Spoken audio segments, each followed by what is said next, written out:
Go for it. Do you guys feel like that's the best approach? I talk to people about like LeBron. He kind of moves in cycles. It's been 4 years. This is year 4 now.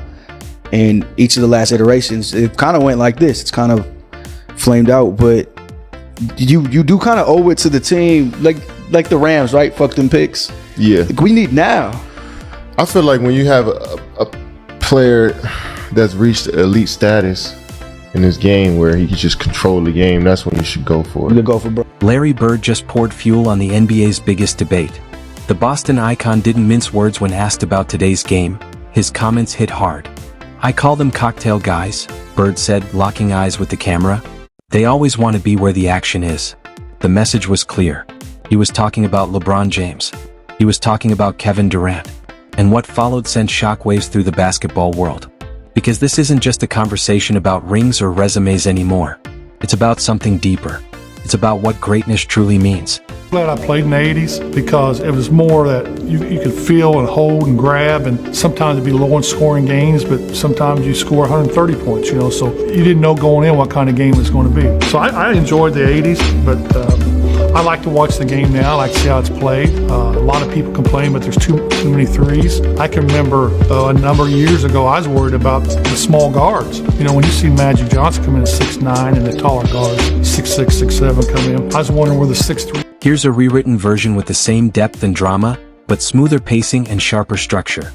It began quietly in early January 2025, during what sounded like a routine sit-down. Larry Bird was in his office, reflecting on the direction of today's NBA. The interviewer asked about player movement, free agency, and the growing trend of superstars teaming up. And that's when Bird delivered the line that would dominate every basketball platform within hours. "I call them cocktail guys." 4 words. That was it. The basketball world froze. Twitter exploded. Instagram comment sections turned into war zones. Because everyone understood exactly who Bird meant. He didn't hedge. He didn't soften it. "Free agency started all that," he added. "They all want to be where the action is." This wasn't vague nostalgia.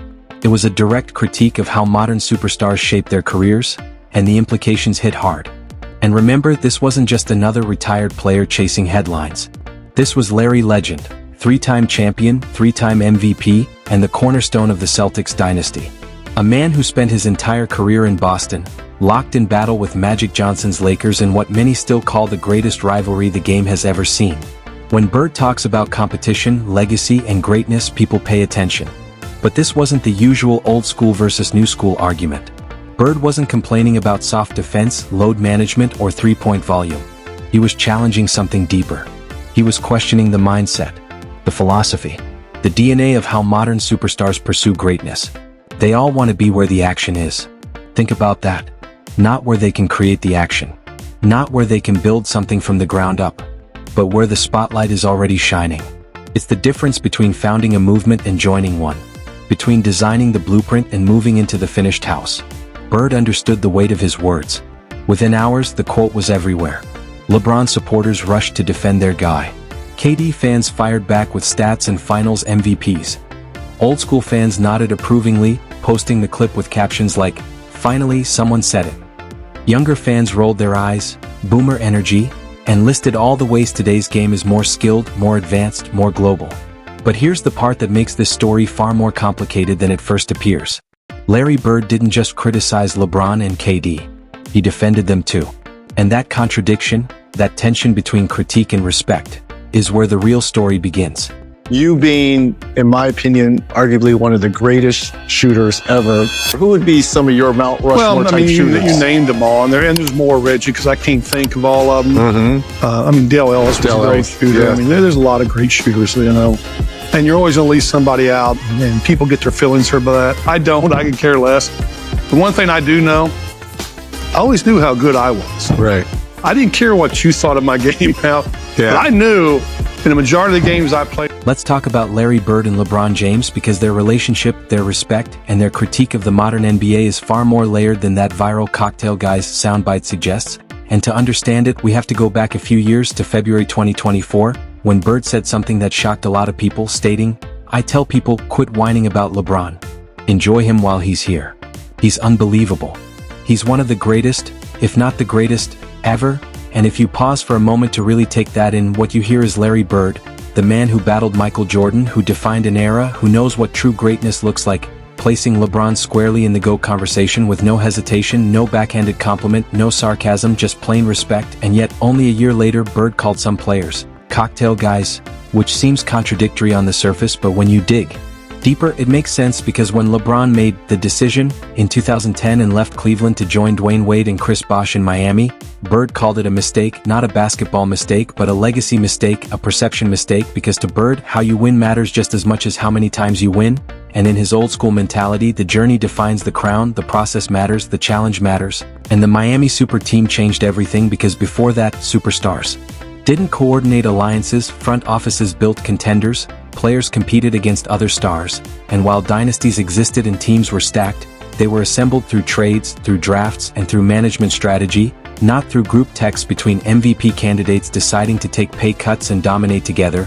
And then in 2014, LeBron returned to Cleveland, and immediately, veterans and role players gravitated toward the Cavaliers, hoping to chase a championship alongside him. And Bird's reaction was reportedly brutal. "I ain't taking any of them guys," which meant in his eyes that some of these players weren't builders, they were attachers, they wanted to attend the party, not throw it. And yet, in the same breath, Bird also said, "If you have the chance to play with LeBron James or Kevin Durant, you take it," which seems contradictory. And that's exactly why this debate will never die, because you can understand both perspectives, that the superstars themselves are generational talents anyone would be wise to team up with, while some surrounding players are simply cocktail guys, looking for an easy ride. And if LeBron opened Pandora's box, Kevin Durant kicked the door completely off its hinges in the summer of 2016, when the basketball world was still buzzing after LeBron's incredible 3-1 finals comeback over the 73-win Warriors, while Durant's Thunder had blown their own 3-1 lead to that same Golden State team, and everything suggested KD would run it back in Oklahoma City, building his legacy in his city, in his franchise, in his own way. And then July arrived, and Durant shocked the world by signing with the Warriors, the 73-9 Warriors, the team that eliminated him, the team that already had Steph Curry, Klay Thompson, and Draymond Green, the team that was one win away from back-to-back championships without him. And the reaction was nuclear. Fans erupted, memes exploded, debates raged online, and this wasn't just joining a contender, it was joining the villain, the team that ended your season. And Durant tried to frame it as the hardest road, while the internet called it something else entirely. And years later, KD is still defending that decision, still responding to fans, still reminding everyone about his finals MVPs, because the lingering question remains: when you join a 73-win machine, does the championship feel the same as if you'd earned it all on your own? Bird grouped Durant and LeBron together for a reason. Two generational talents, two players who shifted how we define legacy, two players still debating their own narratives in real time. And then there's the obvious counterpoint. Bird played on a super team, didn't he? Yes, the 80s Celtics were loaded: Bird, McHale, Parrish, Dennis Johnson, multiple Hall of Famers. But here's the difference. Bird didn't assemble that roster, he didn't call up stars, Red Auerbach built it through old school management. Bird showed up and competed, and his rivals stayed rivals. Magic stayed in Los Angeles, Jordan stayed in Chicago. The code was simple: beat the best, don't join them. And that is the mentality Bird represents. But then, after the cocktail guys quote went viral, more context surfaced, and Bird added nuance. You really can't blame them. This league is about doing your best, making money, and winning championships. And now Bird sounds like he's defending player empowerment, and he is, because he understands the business: short careers, massive pressure, generational wealth. But then comes the subtle dagger: have all the pressure on another player.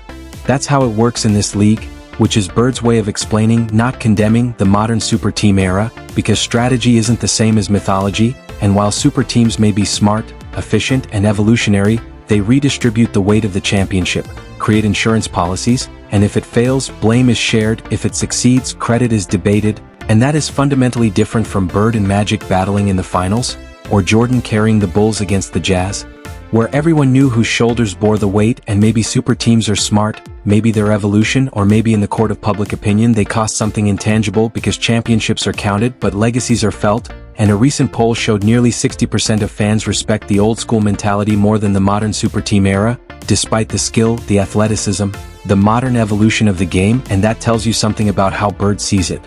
The way you win matters. Jordan doesn't have the "yeah, but," Bird doesn't, Magic doesn't, but LeBron and KD? They do. And that is the tension defining this era. And that leaves us with the ultimate question that will echo for decades. Do super team championships carry the same weight as rings won the hard way? And if you were a superstar today, would you build a dynasty from scratch or join other stars to guarantee a parade?